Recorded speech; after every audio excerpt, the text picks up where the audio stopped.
visual communication design student from Universitas Negeri Surabaya. Please get ready because in this video, I'm going to invite you into my world, giving you a chance to truly feel and experience my catharsis. Yeah, we can say that nearly every individual has the potential to experience catharsis, even though its form and intensity can vary greatly. But before we go further to my catharsis experience, first of all, I'm going to explain what is catharsis. Maybe some of you already know what is catharsis, but this explanation is for someone who doesn't know what is catharsis. So, catharsis refers to emotional release or cleansing, particularly feelings like pity and fear, often achieved through artistic experiences. In criticism, catharsis is a metaphor used by Aristotle in the Poetics to describe the effects of true tragedy on the spectator.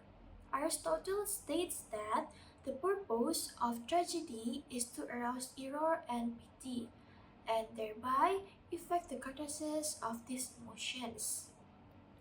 If you guys think catharsis is always about a huge emotional burst or even a dramatic feeling, I guess you're not right. I guess you're wrong because catharsis is not always about that feeling. It can simply be a relief after crying, the feeling of ease after expressing frustration, or even a profound confession reached through introspections.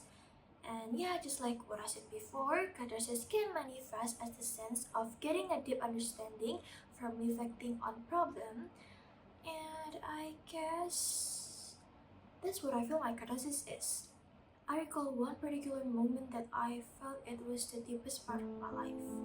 I was a vocational high school student majoring in visual communication design, and I guess some of people around me saw me like a kinda highly capable visual communication design student, and they put a lot of expectation on me. Actually, I'm so touched by that, but it also gave me a lot of pressures. Their expectation is the biggest pressures for me. At first, I didn't even care, but until finally, I'm in my last year and have to decide which university I'm going to. There was a time when I constantly told myself, you have to do this, you have to do that, you have to go to that university, you have to reach your dream on that university. Of course, you will be accepted by the university because you have a good score. If you guys think that voices are from my inner heart, from myself, you're wrong. It wasn't even driven by my own desires. Instead, it's the whispers of expectations.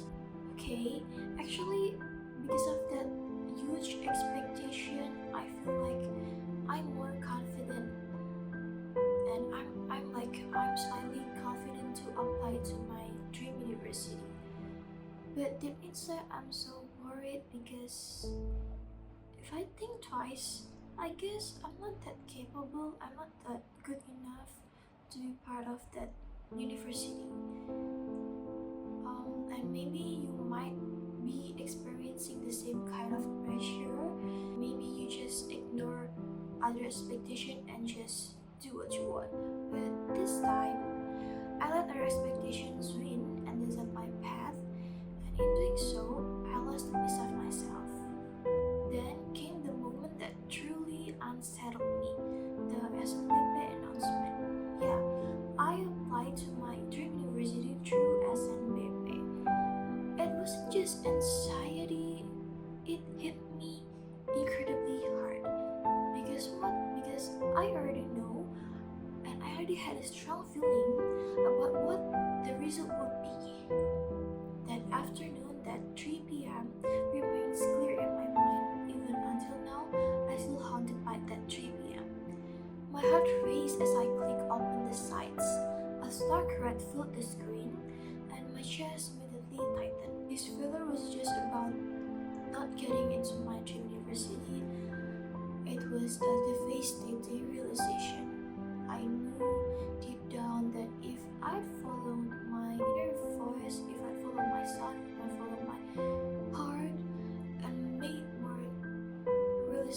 decision to place visual communication design UNESA, Universitas Tinggi Surabaya, as my first and primary choice rather than visual communication design Institute Teknologi 10 November, things would have turned out differently. Yeah, maybe.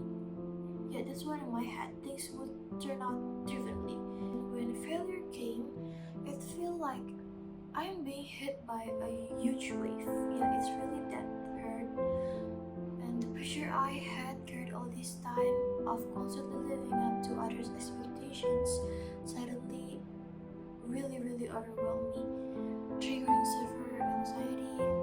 Each day became a struggle for me, full of worries about the future and what others would think. I felt truly lonely, so lonely, as if no one understand the burden I carried on my true desires. And also, like, I feel like I have no one around me. This led to deep insecurities, leading me to question, am I really not that good enough? Am I really not capable of it? Was I really take the wrong path? Are my academic results really that worse? Or even do I even belong to my dream university? But if you guys think each day became worse and I'm still drowning by that feeling, I guess not, because instead of dragging me down, that lowest part of me lifted me up. Why? Because I realized and embraced it as a learning experience. Though for me, moving on has been a challenge. It's really hard for me, guys. But the process itself is incredibly insightful. I found solace in my room, processing my sadness through watching films, watching movies, watching series, watching what I like, watching my favorite clips, watching funny videos, and also listening to my favorite music until something finally clicked. Listening to my long forgotten playlist. It's a calming playlist. A single song emerged that completely changed how I saw things. Its lyrics were incredibly powerful and spoke directly to my current feelings. I felt like the song was made for me. Whalien 52 by BTS.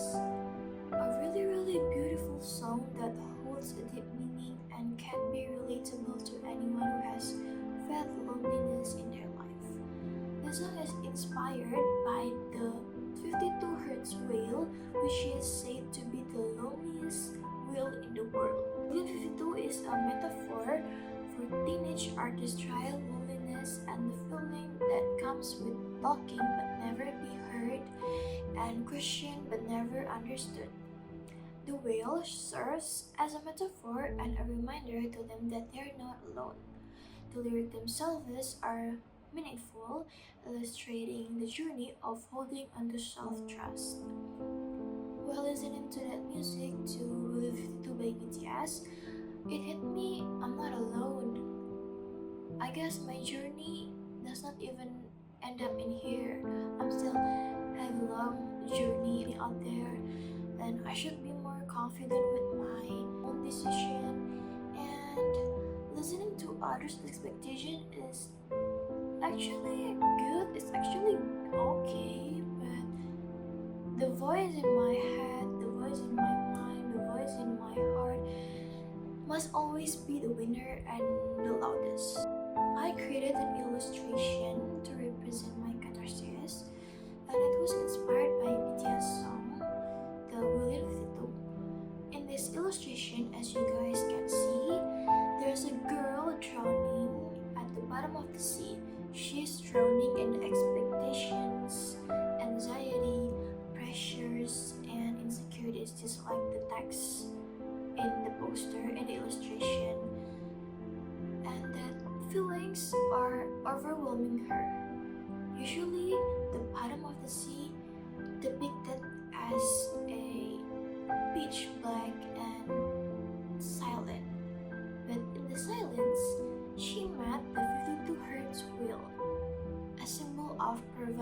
loneliness.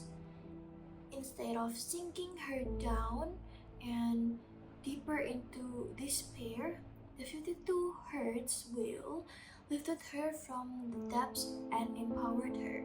The 52 Hertz wheel lifted her up, helped her fight against expectations, anxiety, pressures, and insecurities that really hit her. It sends a signal that she is not alone. Eventually, the girl is able to rise again from her despair and finds enlightenment, depicted by a lighthouse, and her hope begins to re-emerge, a hope symbolized by butterflies. This illustration perfectly captures my catharsis experience at that time. In the end, I realized that it's okay and even necessary to realize the negativity weighing you down through catharsis. Sometimes take a deep breath and a moment to rest, giving yourself space and letting them flow out is a valid form of self acceptance. So now, have you felt and experienced my catharsis and how significant this catharsis experience was for me? I hope my experience can motivate all of us to be the better individuals. Thank you so much for your attention. See ya!